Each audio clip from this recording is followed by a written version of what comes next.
করোনার সংক্রমণের পর আতঙ্কিত হয়ে অনেকেই পিপিইর ভুল ব্যবহার করছেন।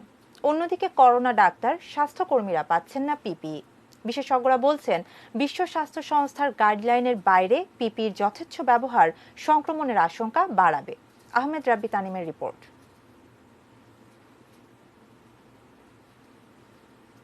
এভাবে র্যান্ডম ঘরে ঘরে পড়তে শুরু করি, সবচেয়ে বড় কথা যে একটা হচ্ছে যখন প্রয়োজন হবে তারা পাবে না, হচ্ছে এমনি সাধারণভাবে পড়ে বেড়াবে।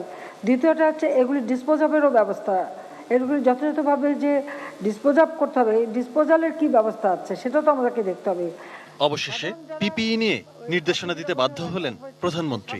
করোনা সংক্রমণ থেকে চিকিৎসক ও ঝুঁকিপূর্ণ পেশাজীবীদের সুরক্ষায় সবচেয়ে বেশি আলোচিত হচ্ছে পার্সোনাল প্রোটেক্টিভ ইকুইপমেন্ট বা পিপিইর কথা। হাসপাতালে স্বাস্থ্যকর্মী চিকিৎসকরা যখন পিপিই সংকটে রয়েছেন, তখন কোনো প্রশাসনিক ও বেসামরিক ব্যক্তিরা পিপিই পরে অফিস করেছেন। কোভিড-19 নিয়ন্ত্রণে 15ই মার্চ স্বাস্থ্য অধিদপ্তর পিপিইর ব্যবহার সংক্রান্ত এক নির্দেশনা দেয়। ওই নির্দেশনায় বলা হয়, বিশ্বজুড়ে পিপিই বা ব্যক্তিগত সুরক্ষা সরঞ্জামের ঘাটতি থাকায় দেশের স্বাস্থ্য সেবাদাতাদের নিরাপত্তা নিশ্চিত করতে সঠিক নিয়মে এসব সামগ্রী ব্যবহার করতে হবে।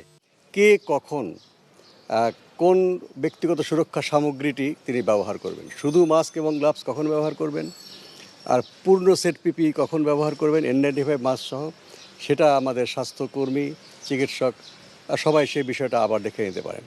তো সেটা নিয়ে এবং কখনোই মাস্ক ছাড়া, বর্তমান সময়ে মাস্ক ছাড়া কোনো রোগীকে দেখা এটা ঠিক হবে না।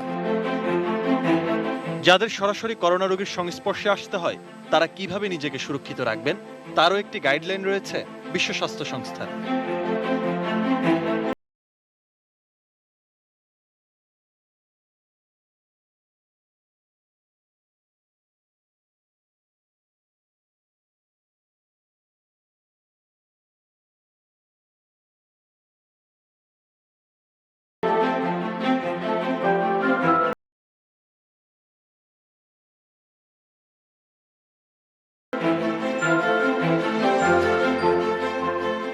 পিপিই নিয়ে সবাই দুশ্চিন্তাগ্রস্ত, বা পিপিইর ব্যাপারে আমরা সবাই ইভেন চিকিৎসা কর্মীরাও এটা নিয়ে অনেক কনফিউশনের মধ্যে থাকি। তবে এটা প্রধান কথা হলো, যারা করোনা রোগীর সংস্পর্শে আসবে, যারা এই করোনা রোগীর চিকিৎসার সাথে সরাসরি সম্পৃক্ত, সেই সব চিকিৎসক বা স্বাস্থ্যকর্মীদেরকেই পিপিই পরা উচিত, এবং সেই পিপিইটা হওয়া উচিত WHO স্ট্যান্ডার্ডের পিপিই।